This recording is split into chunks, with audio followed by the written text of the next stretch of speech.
जनाब शाहिद खाकान अब्बासी कन्वीनर अवाम पाकिस्तान और मोहतरम जनाब महमूद खान अचकज़ई तहरीक तहफ़्फ़ुज़ आइन पाकिस्तान और PK मैप के सदर, जो आज के दोनों हजरात जो आज की और इस कॉन्फ्रेंस के मेज़बान हैं, उनको जनाब लियाकत बलोच साहब को, मौलाना अब्दुल गफूर हैदरी साहब को, राजा अब्बास नासिर साहब को, बैरिस्टर गौर साहब को, सलमान राजा साहब को और जो दीगर अकाबरीन यहाँ पे तशरीफ़ रखते हैं, मेहताब अब्बासी साहब और मीडिया से आए हुए बहुत सारे दोस्त, उन सबको मैं सलाम अर्ज़ करता हूँ।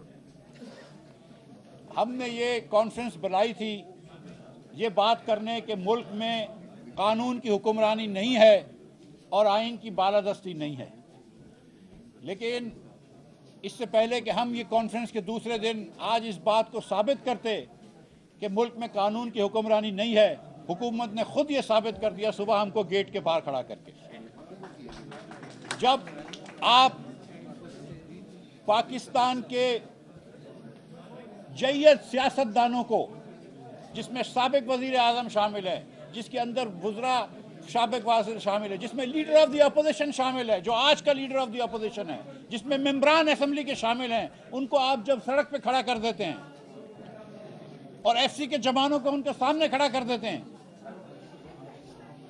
तो इस हुकूमत की जिम्मेदारी है। इस हुकूमत ने कानून की हुक्मरानी से हटके इस हुकूमत ने आइन की पामाली की है और यही बात हम करने आए थे जो इस हुकूमत ने साबित कर दी। इनको शर्म आनी चाहिए कि आज अस्मा जहांगीर ऑडिटोरियम इन्होंने लॉक करके रखा हुआ है।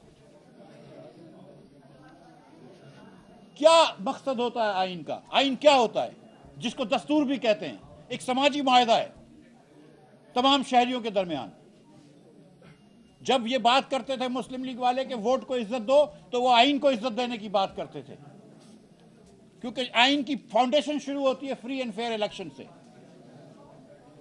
लेकिन वोट को इज्जत दो उस वक्त नहीं दी जाती जब सिर्फ आपको आवाम वोट दे जा रही हो। वोट को उस वक्त भी दी जाती है जब आपके खिलाफ वोट पड़ रहा हो। उस वक्त आपने इख्तिदार को इज्जत दी और आज इख्तिदार को इज्जत देने के लिए इनके पास मुंह छुपाने की जगह है। इनको शर्मिंदगी की वजह से ये सामने कोई गुफ्तगू नहीं कर सकते, और जब इनके पास कोई गुफ्तगू करने के लिए नहीं है, इनके पास कोई बात करने के लिए नहीं है, तो दूसरी की बात पे पाबंदी लगाते हैं। क्या मकसद है सियासत का? सियासत का मकसद ये है कि आपके बच्चे जो हैं और आपके नवासे और आपके पोते जो हैं वो वज़ीर आज़म बन जाएं, वज़ीर आला बन जाएं। ये मकसद है सियासत का क्या? या सियासत का मकसद ये है कि आज इस मुल्क के अंदर 10 करोड़ 50 लाख लोग गुर्बत की लकीर से नीचे नहीं होने चाहिए। आज 7 करोड़ बच्चे, हमारे पाकिस्तानी बच्चे, मेरे और आपके बच्चों की तरह आज गुर्बत में नहीं होने चाहिए। आज रात को उनको खाना मिलना चाहिए, वो भूखे नहीं सोने चाहिए। ये सियासत का मकसद है, ना कि सिर्फ ये कि आप अपने रिश्तेदारों को नवाजें, अपने बच्चों को नवाजें। मगर इस हुकूमत ने, जिसमें पीपल्स पार्टी बराबर की शरीक है, कोई कानून और आइन की पासदारी नहीं की। वो असेंबली जो कि ये खुद मानते हैं कि मुंतखब नहीं है, जिसमें फॉर्म 47 का एक सैलाब आया हुआ है, उस असेंबली के अंदर रातों रात आपने क्यों पास करवाया अमेंडमेंट? आप ये गुफ्तगू उस पर नहीं कर सकते थे? आपने आज सुप्रीम कोर्ट के चीफ जस्टिस को, बड़ी बात कही गई है कि शाहिद साहब अब्बासी ने कोई बात की है सुप्रीम कोर्ट के चीफ जस्टिस के बारे में। दो बातें मैं यहां करना चाहता हूं। शाहिद अब्बासी ने आपसे यह कहा है कि सुप्रीम कोर्ट के चीफ जस्टिस का पावर ले लिया। आप शाहिद अब्बासी को क्रिटिसाइज कर रहे हैं, लेकिन उनको नहीं क्रिटिसाइज कर रहे जिसने चीफ जस्टिस का पावर ले लिया। आज चीफ जस्टिस जो है वो आइन की अदालत में नहीं है। सुप्रीम कोर्ट का और काम क्या होता है? आपने अदालती निज़ाम को बिठा दिया, आपने पैका लॉ से बातचीत करने की इजाज़त को ख़त्म करने की कोशिश करी है। आप मुल्क को कहाँ लेके जा रहे हैं? आप मुल्क को किस तरफ धकेल रहे हैं? यहाँ पे बलूचिस्तान की बात हुई है, यहाँ पे KP की बात हुई है, सिंध के अंदर कनाल के ऊपर बहुत सारी बातें हुई हैं। कोई एक रिफॉर्म शहबाज शरीफ की हुकूमत ने नहीं किया, सिर्फ वही कवानीन किए हैं कि अपनी हुकूमत बचाए, अपनी ख़ानदान को आगे बढ़ाए।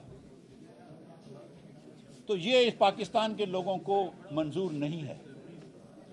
तो जो भी मसला है, मैं आपको बता रहा हूं कि जब तक आप फ्री एंड फेयर इलेक्शंस नहीं करवाते, और अवाम की हुक्मरानी अवाम के नुमाइंदों को नहीं देते, पाकिस्तान में सियासी जमूद रहेगा, और सियासी जमूद रहेगा तो इक़्तिसादी परेशानी रहेगी, सियासी जमूद रहेगा तो माशरे के अंदर इंस्टेबिलिटी रहेगी। The only solution out of this crisis is a free and fair election. There is no other solution. और उसके लिए पहले से बैठें, बातचीत करें। फिर आप बातचीत भी नहीं करेंगे, हमको भी बात नहीं करने देंगे, बंद करने में 100 आदमियों को भी आप बात नहीं करने देंगे, फिर आप बोलते हैं कि रोड पे लोग क्यों आते हैं। तो बात करो, पूरे पाकिस्तान के तमाम स्टेक होल्डर्स को बैठ के कोई रास्ता निकालना पड़ेगा। 35 साल से हम लोग पीछे जा रहे हैं पाकिस्तान में, ये याद रखिएगा। 90 की दहाई में हम सब हिंदुस्तान से 1.5 गुना अमीर थे, बांग्लादेश से तकरीबन 2 गुना अमीर थे। आज हम इन दोनों ममालिक से पीछे रह गए।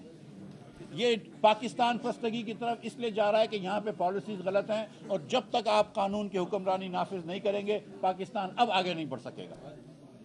इस लिहाजा सबको मिलकर बैठना चाहिए, ये इख्तिदार की लालच छोड़ दें।